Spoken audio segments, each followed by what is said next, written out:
Om Shanti. Warm welcome to Interview with a Raj Yogi, looking at the Raj Yoga Essentials. Today's session is on spiritual study. So as usual, we'll just start with a short reflection.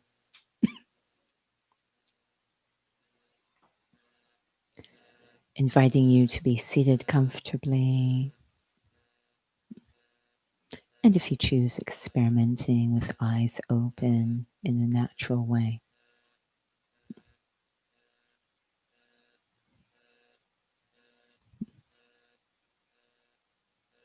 During the course of the day,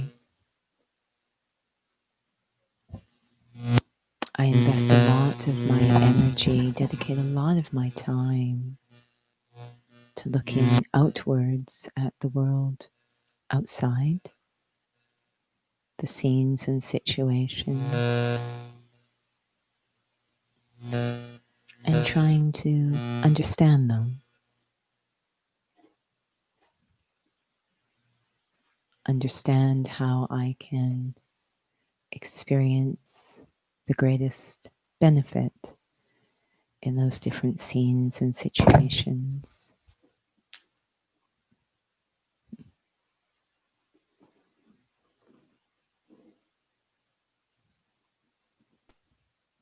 But at seated times such as this,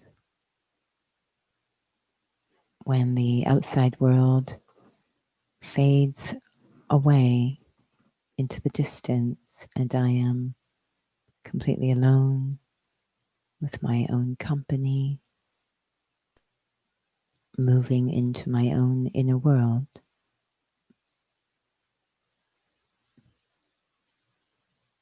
I might begin to realize how important it is to understand myself.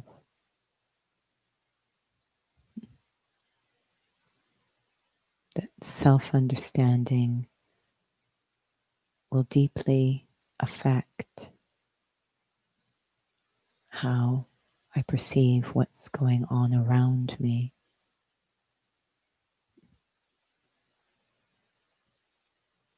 And rather than seeking benefit from the outside world,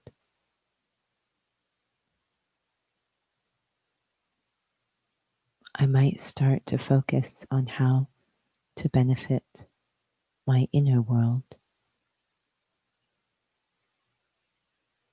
What is true benefit for the self? The difference between what I want and what I need.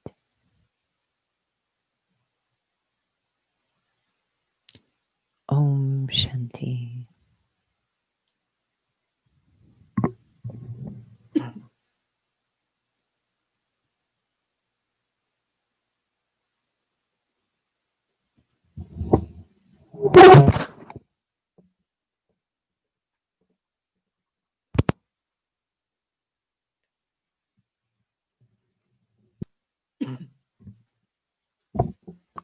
Om Shanti. Good evening and welcome to Raj Yoga Essentials. So tonight's topic is spiritual study. So a good relevant reflection. And perhaps maybe we'll start with just a very simple question. Why is it called a study, Raja Yoga?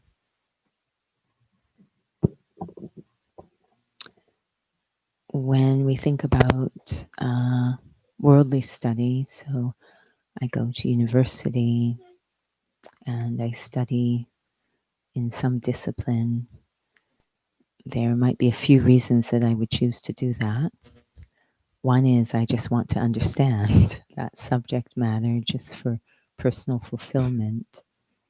And the other is that through that understanding, I will be able to develop occupation, a profession, a purpose to life, through which, yes, I will have inner fulfillment, but also an income. So these are a few reasons that we study, that there is some objective to this, and it has to do with accumulating something within the self, anything from actual physical income to that deeper, richer sense of fulfillment, of personal growth. And I saw a stats, and I'm trying to remember, it had to do with people who do well at times such as this. And there was a list of different things that souls who do well at times of crisis and change. And on that list was those who actually are very, very much driven to understand and have a sense of purpose. So these are classic meanings of study. And I always also think of, in drawing, the word study is used. So you study the model in order to capture it in some artistic way of rendering. And the idea is that, there's so much of our own perception in how we see things, and getting to the point where I can clearly perceive what is going on, to study something, not through the lens of my own stuff, but to really see what's there. So I always think of that when I think of study as well. There's a couple of interesting things you share, so I'll keep that in mind to explore, actually, with further questions. But one of the things that you're talking about, understanding, is such an interesting word, and it seems like we all have our own ideas of what that means. And it can often, even for some, maybe they're not even conscious of it, could be intellectual. Even the word study and school and so forth. But is that the case with this, or what has your experience been like? Because it's certainly, everyone has a different experience when they take the course, or even as they study through the years. Well, the interesting thing in this study is the subject matter is the self. And so I'm trying to understand the self, and I certainly don't want that to be theoretical or intellectual. I don't think we even realize that. We may not realize that's what we're doing. Yeah. Mm-hmm. But it's, of course, everything ultimately is one's own personal standards and objectives. Absolutely. I can only really at this point speak for myself, that I, for whatever reason, found in this life that I was constantly involved in endeavors where you actually had to do something.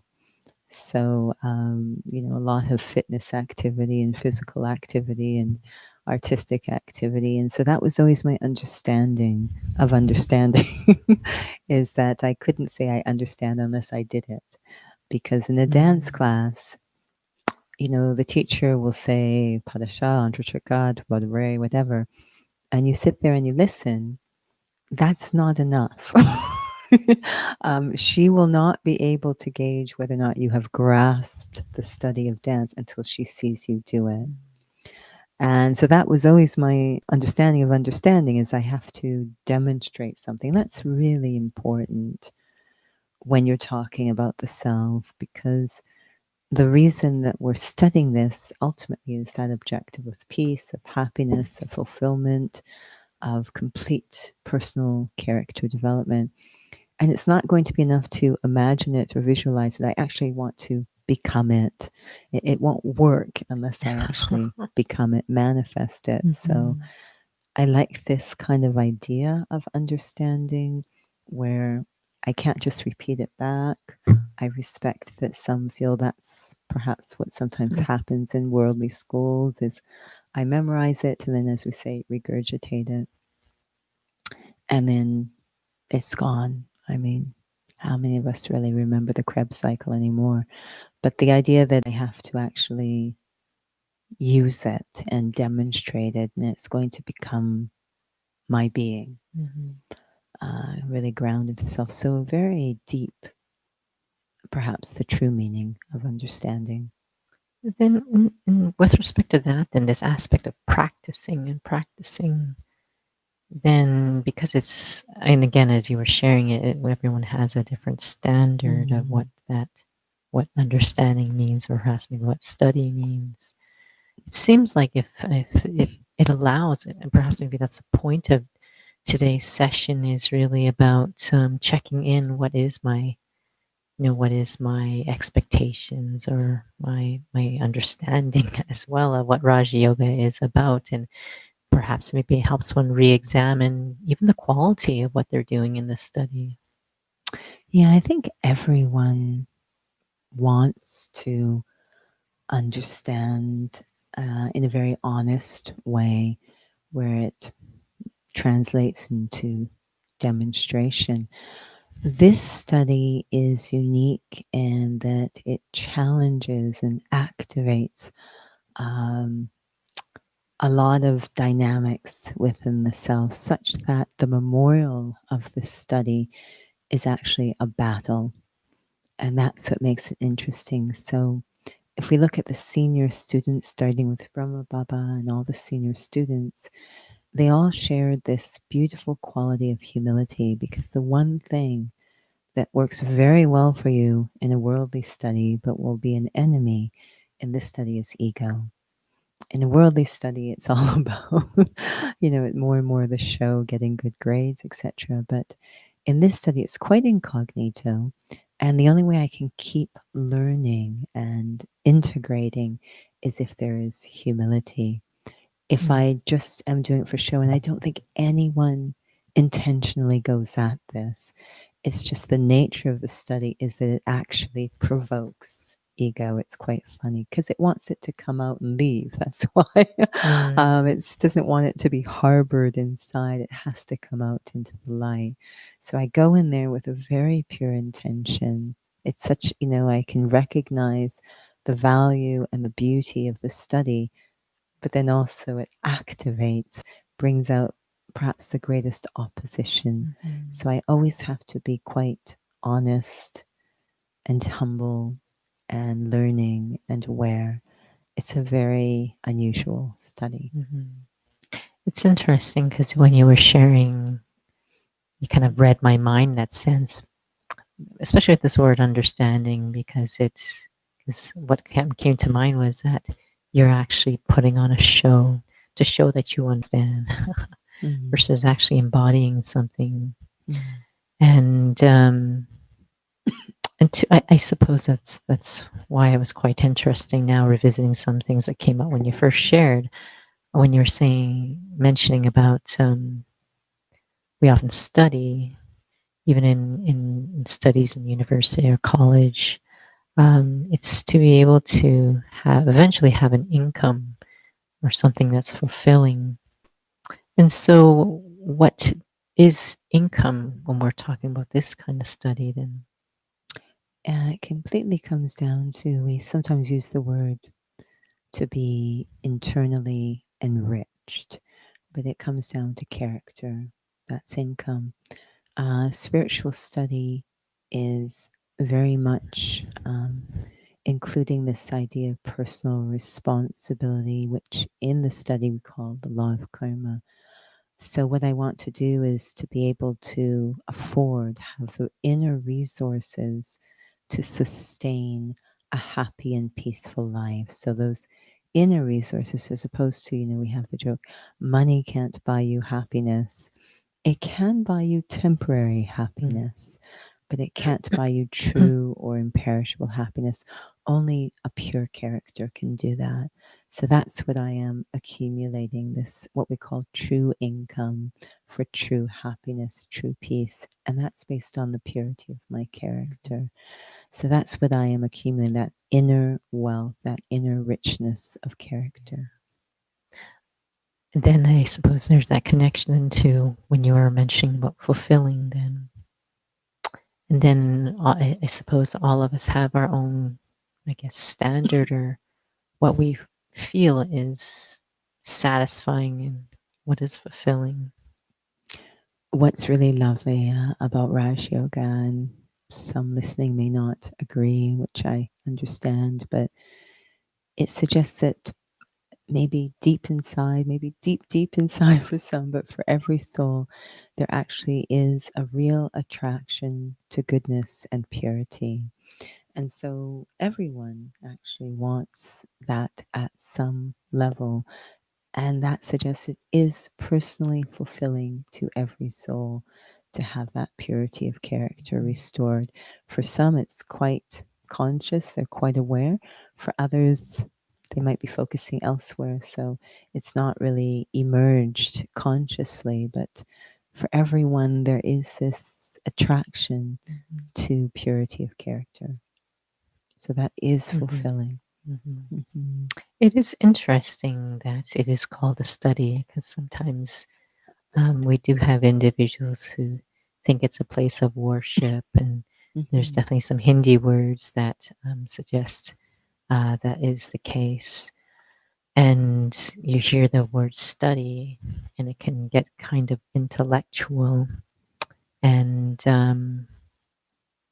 what have you found when you first came into this study? Did you think it was a study? What was your experience of it? Yeah, it's such an individual thing again, because I came with a fairly clear intention, interest in understanding. So I wasn't actually looking for meditation. I can't say I was consciously looking for God, but I was looking to understand. There had always been these questions inside, which some refer to as existential questions, but questions, and it was more and more pressing to really understand. So I came with that, with questions, and the minute I heard what we call the spiritual knowledge, it really answered those questions. It made sense. So that was my story. I know souls are pulled here for different reasons. Many just want the pain or the sorrow to stop, whatever the case. And so, to more and more to have that experience is beautiful. But what I like about study is that I can have an experience, and that's wonderful. But to be able to then sustain that in my own life, I'm going to have to, as they say, you can either give someone some, I'll use a vegetarian example, some bread, or teach them how to make bread. And in some cases, I'm just really, some I know come, they're really hungry and they just are happy to get a piece of bread. But the idea of a study or learning is then you need to, so that it's not just a one off, you're not dependent on certain conditions to feel fulfilled, that I'm able to create that experience for myself. So I can, so sustenance is a huge part of study. Again, that income, that I can sustain this. And that made so much sense to me that I didn't just want a momentary relief from pain, but I actually wanted to understand why the pain is there and be able to help myself, to benefit myself. In terms of that, then just talking about again, understanding and versus intellectual, what am I studying? And what does that look like? I remember when I first came into this study and moved off to Edmonton, and I remember, with certain circumstances, I had a much more time to study. And I actually clearly remember I might have had some preconceived ideas of what that might be, obviously comparing it to going to university or going to high school. What am I studying in this? So we call it a spiritual study. So I'm trying to basically understand spirituality and understand myself as a spiritual being. So the entire study is structured around 3 key questions, all of them spiritual. And the first one is, who am I? And the second one is, who do I belong to? And the third one is, what is going on? What do I need to do?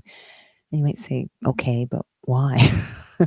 And I think at the end of the day, the study is a response to a louder and louder cry inside every human soul, which is, I want peace. I want happiness. And we're going at those two pursuits in very interesting ways that seem to eventually head in the other direction. If we look at the world today, it's never been so chaotic. We've all been going at it, trying to pursue peace and happiness, a happy life, and yet we've created the exact opposite. This world is fraught with peacelessness, conflict, and violence. And so we clearly don't really know what we're doing. And so it's a response, the study is a response to that basic human need, that cry in every soul. And it demands that we have to see things in a different way. And to me, that's the ultimate meaning why it crosses over into drawing, actually, is it's about seeing or perspective. Until I see differently, whatever we believe, however we see things, shapes our decisions and behavior. And so I'm trying to behave in ways, make decisions that will create peace and happiness. It's doing the opposite. So I clearly need to look at how I see things, my perspective. And so it's really trying to work at the very foundation of how we operate. And we need to kind of, some say learn. I like the word education, sort of draw out a different way of seeing things that is innate to us, as it turns out. Perhaps you could maybe clarify a bit more in terms of seeing and how I operate in terms of this word embody. You often hear, I've heard of many who go to medical school and they learn everything from the textbook and like somehow I'm supposed to be a surgeon. Mm. Somehow what I'm learning from lecture or whatever discussions is somehow supposed to translate to actually embodying that Mm. as my practical reality. So just when you were sharing, because many do find, I think that word understanding is quite interesting. Mm. As some know that, being in nursing school, I had to write a clinical paper, and the thesis was based on understanding individuals who have cancer to be able to have certain clinical practices that would actually change and support.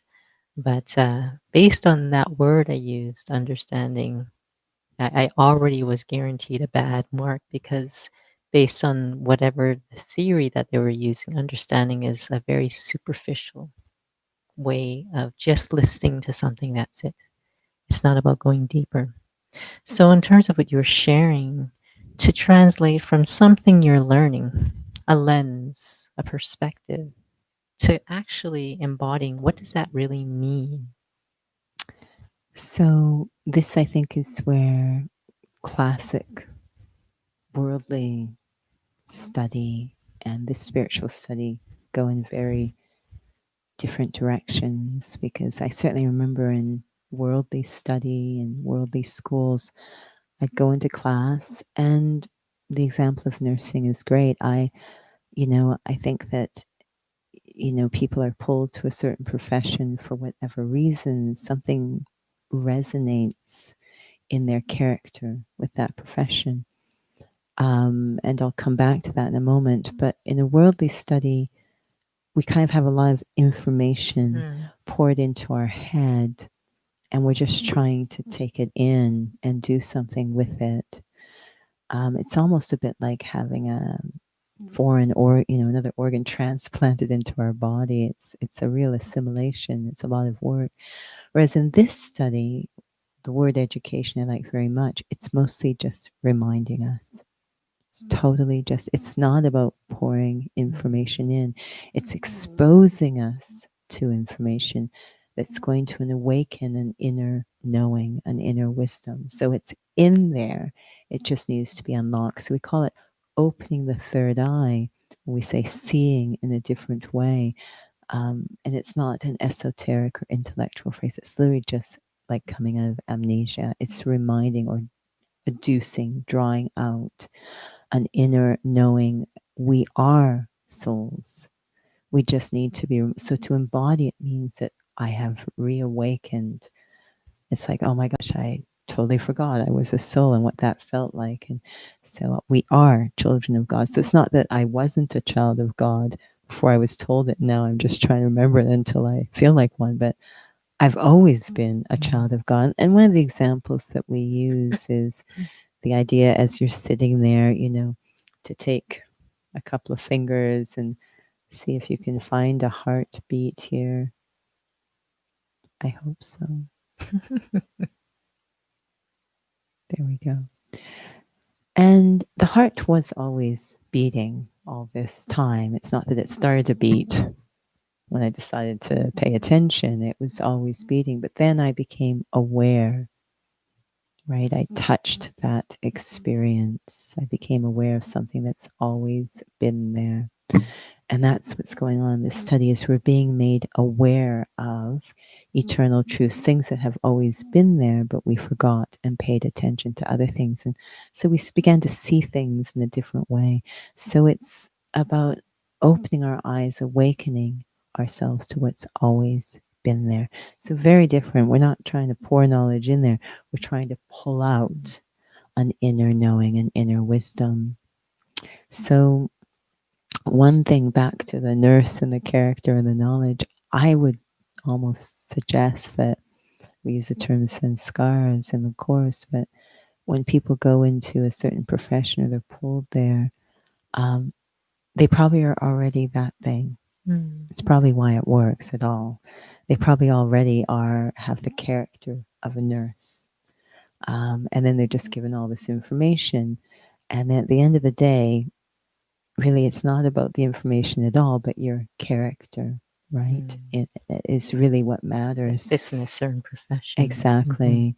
Because I remember being in dance and, it was quite an interesting thing. There's definitely that sort of double situation of the technical, and you're taught a lot of technical skills. And I've heard this with writing as well. There are people who write and there are writers.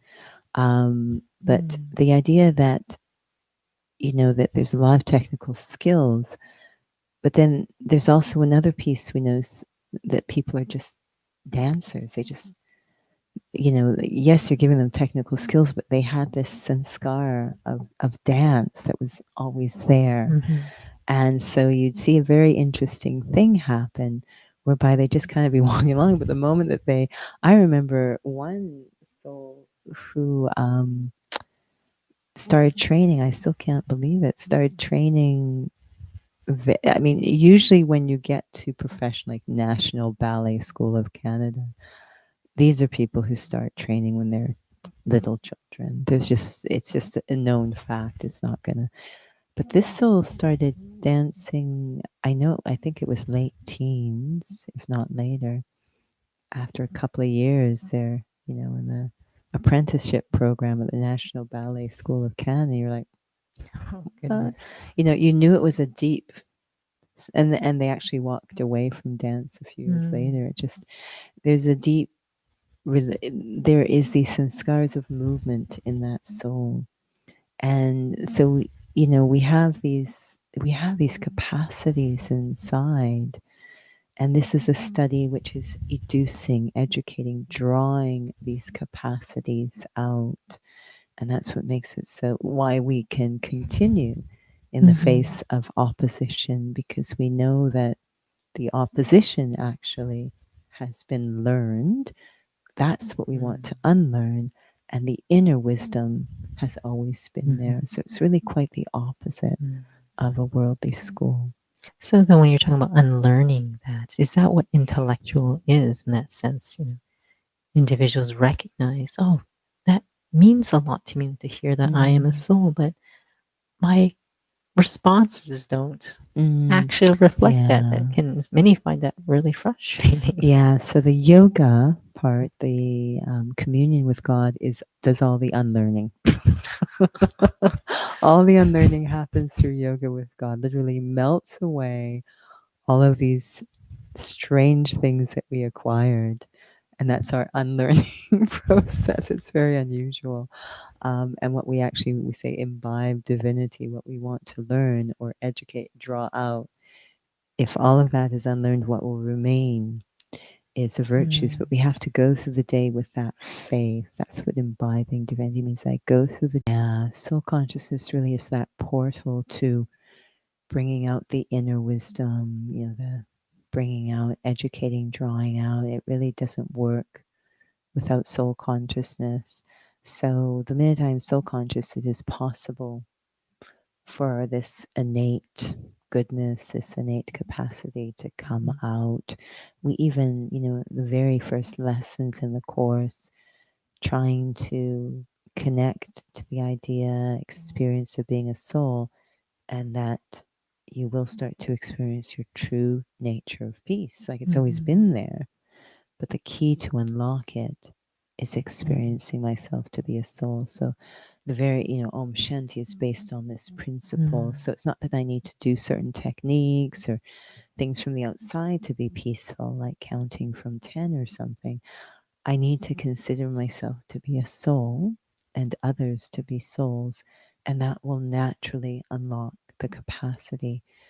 That should be enough. But as we've said, there's this other acquired stuff that needs to be cleaned out. And that's what yoga is for, the subject of yoga. Perhaps you can clarify what that means to consider myself to be a soul, because to be honest with you, I think we might have a very different assumption or perception of what that means. Just given just various students who have come into the course, I hear it's picturing a point of light. I hear it's just repeating it again and again. Just for someone who might be watching right now, who's just checking in, what does that mean to the point where the intent is that I'm actually going deeper? It's a couple of layers. First off, everyone is very competent at considering themselves to be something. We've been doing it a lot. It didn't require visualizing a point of light or anything. We're very used to taking on consciousness. So, we can get hired by a company and we now consider ourselves to be an employee of that company. We're very good at considering ourselves to be this, that, or the other thing. In other words, it becomes our reality. We really think this is who we are.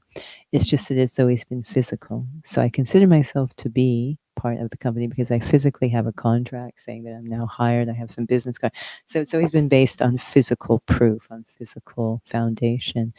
It's the exact same concept. The problem is we don't have that physical container to base awareness on. So now we have this idea of, okay, I need something to anchor this awareness. So this idea of a point of light. Point of light's beautiful because point is non-dimensional. It's part of it. It's shared between. It's something that's shared between the physical and the spiritual realm. We have point in geometry. We know what that concept is in the physical realm, but it's actually not dimensional. It's non-dimensional.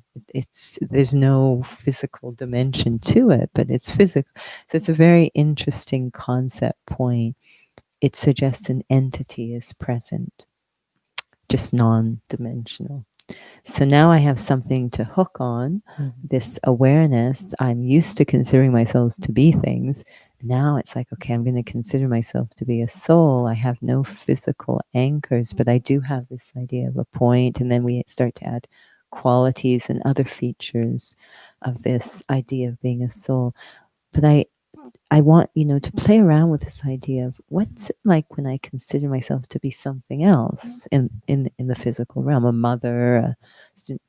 It's no problem for us, right? It's just that we have physical cues around us. So now I'm going to have invisible cues to support this awareness. But this is the exact same principle. We know what it feels like. We know how we throw our entire being into that awareness when it's physical. I need to throw my entire sense of being into considering myself to be a soul. And it's not that I imagine myself to be a soul or I selectively apply. I don't selectively consider myself to be a mother. When I need something out of that other being I'm calling my child, I always am aware of myself as a mother. I've got the proof that there's this child there, so it's what happens when we take something on as an awareness. And can I apply that same feeling experience to considering myself to be a soul? We're used to doing it. It's no problem for us. We're just not used to doing it around something that's not physical or bodily. What's the difference then between considering myself to be a soul and just repeating, I'm a soul, I'm a soul, I'm a soul in the day? Yeah, there's people do, and it's okay. It just depends what the depth of penetration is. I would again use the previous example. If I'm hired by a company and I go around all day saying, I'm an employee of XYZ, I'm an employee of XYZ, but I'm not really feeling it, right? I mean, that just seems strange to us, quite frankly. I don't even think we repeat. It's so real to us when it happens. Again, we're dealing with something non-physical, but we know, what it's like when the penny drops.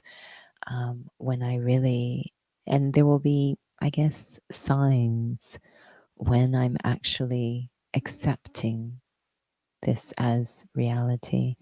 And all of the signs are around letting go. So, this fearlessness that comes, things don't have this hold on me anymore. So, obviously, not fearing anything happening to the body would be an obvious one. But we're able to let things go and let things be when we've genuinely gone through the experience. I am an eternal being. I'm not even a resident, really, of this physical realm. So when you say that I'm walking and moving around, considering myself to be a soul, if I were to pick your brain, if we were to stick a microphone to your brain, Sounds interesting. what's going on when you're trying to practice? Is it thoughts coming up? Is it you're trying to hold a certain awareness, or you're trying to feel something? I think there's a few different things that happen. One is quite, for lack of a better word, kinesthetic. So this is going to sound really strange, but I just remember the other day I was because this is something that Brahma Baba did, which is drills. So it's everything from kinesthetic to qualitative. And I was on the treadmill, which is a somewhat painful experience. So I'm on the treadmill and I'm sort of going, okay, so there's the body's working and the fatigue is actually, I, the soul, am experiencing the fatigue. But I knew, but it's possible that I don't need to experience the fatigue. I knew that. So I just started to have the feeling of, okay, so I see the limbs. What if it's more the sense that the body belongs to the treadmill rather than to me? I'm just kind of along for the ride. And so going to a very kinesthetic experience that I am separate from this body. This body belongs more to the corporeal realm than it does to me. And seeing how that changes my experience, what we call the tolerance that emerges, how it changes my experience. So that's very kinesthetic. I've heard of souls saying, okay, I'm now feeding the body. And we get so excited about food. And then you suddenly realize it's nice, but it's going into the body, like, so it changes how you experience things, these little kinesthetic drills that we can do, very concrete, all based around the experience that I am separate from this body. So that's one end of the one category. Another one that I like to do that often comes up more in interaction. So one is correcting my relationship with the body, all of those drills. But soul consciousness, also what we call soul conscious feelings, correct my relationship with other souls. So that's the second of three categories. When I use, very often and often it comes up when there's difficulty. So we had an example, a situation today where it was going to lead to a triangle of tense feelings. And I remember at one point I was in a room thinking about these two other souls that I knew were having a difficult conversation. And I remember just the feeling of, how can I cooperate and become soul conscious. In other words, access those feelings and the qualities that come when I remember I'm a soul, and that vibration will reach. And I remember afterwards, the soul who was very nervous about having this conversation, she came up, she says, it's funny, it didn't go as bad as I thought it was going to go. It actually went okay. So it's these qualities. Very often when we're in interaction, we rarely use soul consciousness to help the situation, to, in that interaction. And yet, if I consider myself to be a soul, it automatically generates these feelings very, very naturally. It's effortless if I really go into the experience of being a soul and the nature of the soul. So the first is I am separate from the body, my form, but the other is the nature of the soul. So we're able to, so that's something I like to really experiment with. And the third category, of course, of practicing is relationship with God. That starting to put God in between me and everything, really pulling God into my life, not for any particular outcome, but to protect me from having other qualities expressing themselves, to protect me from being affected by what we call bad company, which is basically the vices. So the importance of using God. Wow, that was extremely useful. Mm. Hopefully, others found that useful.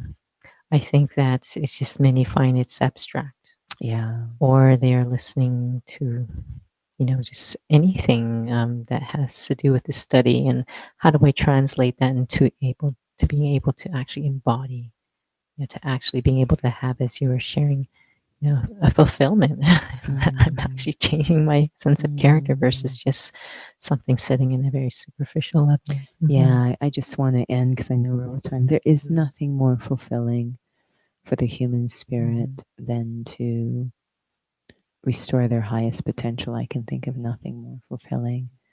And so that's really all the study is about. There is happiness in that for the soul. Well, thank you, Judy, and thank you to those for joining. I know we're running a bit late, but it was very lovely to hear what one can practice, actually. So maybe we can close with a very, very brief reflection. All right. And perhaps next time we can look at some of the lifestyles of the study that support one in very practically putting this into their life.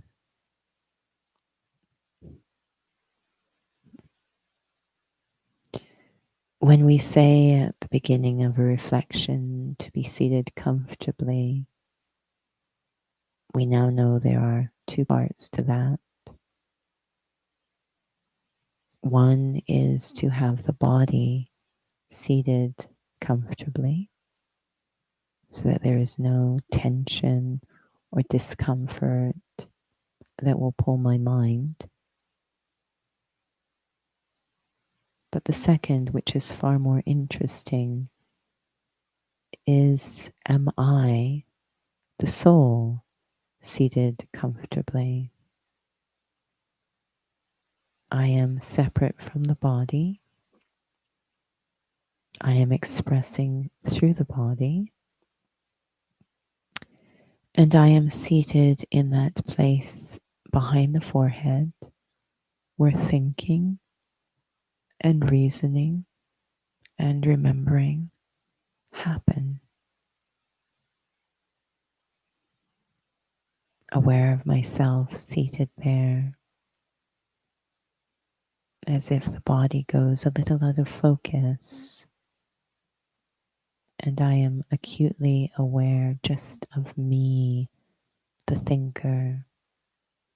Am I seated comfortably? That is, am I being pulled by any thoughts, unresolved issues, a sense of doingness, so many things that pull me off my seat into the outer world?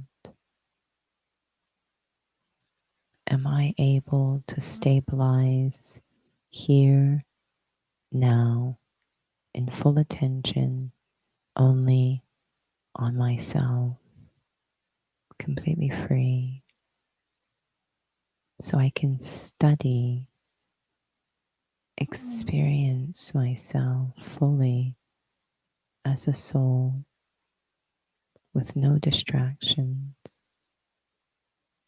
undisturbed, because it will require all my attention to begin the journey of experiencing myself to be a subtle, spiritual, eternal entity. Om Shanti.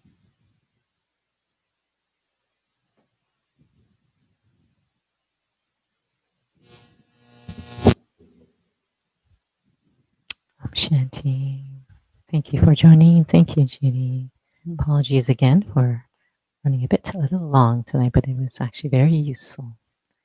And so perhaps I'll pass this over to Judy now just to share about upcoming sessions. Thank you, Nora. Thank you. So we have the usual schedule of drop-in classes. And this coming Saturday, I know it's odd if you're listening to the recording, but Saturdays, we have Inner Fitness from 2 to 3 p.m. on the Zoom platform. And this allows us to take a single theme or idea and look at it through a spiritual lens. So this coming session will be Team Lead. This idea of not just leadership for the self, but leadership amongst other souls with other souls and what that looks like, how we can support other souls. So team lead, being a team player, and then our drop-in meditations continue. We've added Sundays, so Tuesdays and Thursdays, 6:45 to 7:30. Full hour on Sundays, 6:30 to 7:30 p.m. And that's on the YouTube channel. Everything is being recorded and archived on our YouTube channel, BK Calgary. So feel free. Actually, you know that because you're watching now. Feel free to check out the playlists, and that's where they're all organized. Always feel free to email us if any questions. If you want something looked at in these interviews with Raj Yogi, we're happy to explore. Om Shanti. Good night.